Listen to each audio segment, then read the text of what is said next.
पहला पाठ ईसाया अध्याय 7 पद संख्या 10 से 14। प्रभु ने फिर आहाज से यह कहा, चाहे अधोलोक की गहराई से हो, चाहे आकाश की ऊंचाई से, अपने प्रभु ईश्वर से अपने लिए एक चिन्ह मांगो। आहाज ने उत्तर दिया, जी नहीं, मैं प्रभु की परीक्षा नहीं लूंगा। इस पर उसने कहा, दाऊद के वंश, मेरी बात सुनो। क्या मनुष्यों को तंग करना तुम्हारे लिए पर्याप्त नहीं है, जो तुम ईश्वर के धैर्य की भी परीक्षा लेना चाहते हो? प्रभु स्वयं तुम्हें एक चिन्ह देगा, और वह ये है, एक कुंवारी गर्भवती है। वो एक पुत्र को प्रसव करेगी और वो उसका नाम इम्मानुएल रखेगी। योजना बनाओ, वह असफल होगी। विचार विमर्श करो, वह व्यर्थ होगा, क्योंकि ईश्वर हमारे साथ है। सांडों तथा बकरों का रक्त पाप नहीं हर सकता। इसलिए मसीह ने संसार में आकर यह कहा, तूने न तो यज्ञ चाहा और न चढ़ावा, बल्कि तूने मेरे लिए एक शरीर तैयार किया है। तू न तो होम से प्रसन्न हुआ और न प्रायश्चित के बलिदान से। इसलिए मैंने कहा, ईश्वर, मैं तेरी इच्छा पूरी करने आया हूँ, जैसा कि धर्म ग्रंथ में मेरे विषय में लिखा हुआ है। मसीह ने पहले कहा, तूने यज्ञ, चढ़ावा, होम या प्रायश्चित का बलिदान नहीं चाहा। तू उनसे प्रसन्न नहीं हुआ, यद्यपि ये सब संहिता के अनुसार ही चढ़ाए जाते हैं। तब उन्होंने कहा, देख, मैं तेरी इच्छा पूरी करने आया हूँ। इस प्रकार वह पहली व्यवस्था को रद्द करते और दूसरी का प्रवर्तन करते हैं। ईसा मसीह के शरीर के एक ही बार बलि चढ़ाए जाने के कारण हम ईश्वर की इच्छा के अनुसार पवित्र किए गए हैं। सुसमाचार संत लूकस का सुसमाचार अध्याय 1 पद संख्या 26 से 38। छठे महीने स्वर्गदूत गब्रिएल ईश्वर की ओर से गलीलिया के नाजरेत नामक नगर में एक कुंवारी के पास भेजा गया, जिसकी मंगनी दाऊद के घराने के यूसुफ नामक पुरुष से हुई थी, और उस कुंवारी का नाम था मरियम। स्वर्गदूत ने उसके यहाँ अंदर आकर उससे कहा, प्रणाम, प्रभु की कृपा पात्री, प्रभु आपके साथ है।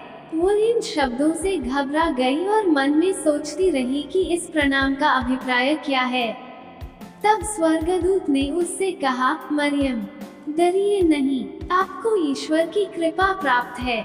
देखिए, आप गर्भवती होंगी, पुत्र प्रसव करेंगी और उनका नाम ईसा रखेंगी।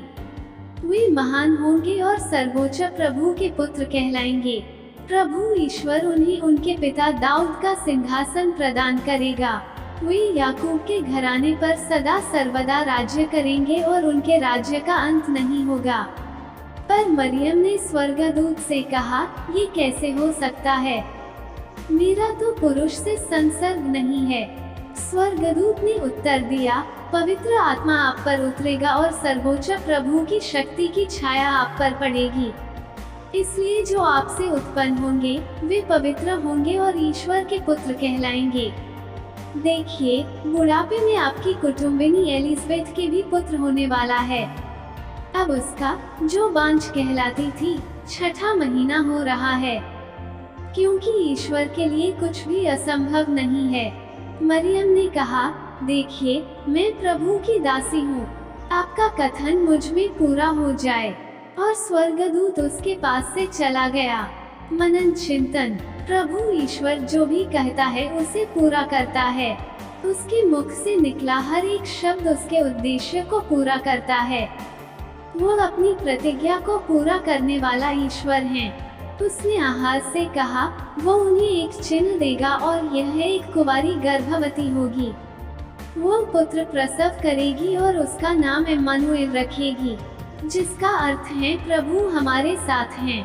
यह इम्मानुएल स्वयं प्रभु यीशु ख्रीस्त हैं, जो हमारे लिए एक बलि बनकर आए। उन्होंने स्वयं को हमारे पापों के प्रायश्चित के लिए बलि चढ़ाया। यह ऐसी बलि है जो सदा के लिए चढ़ाई गई, जिसके द्वारा सभी पवित्र एवं शुद्ध किए गए।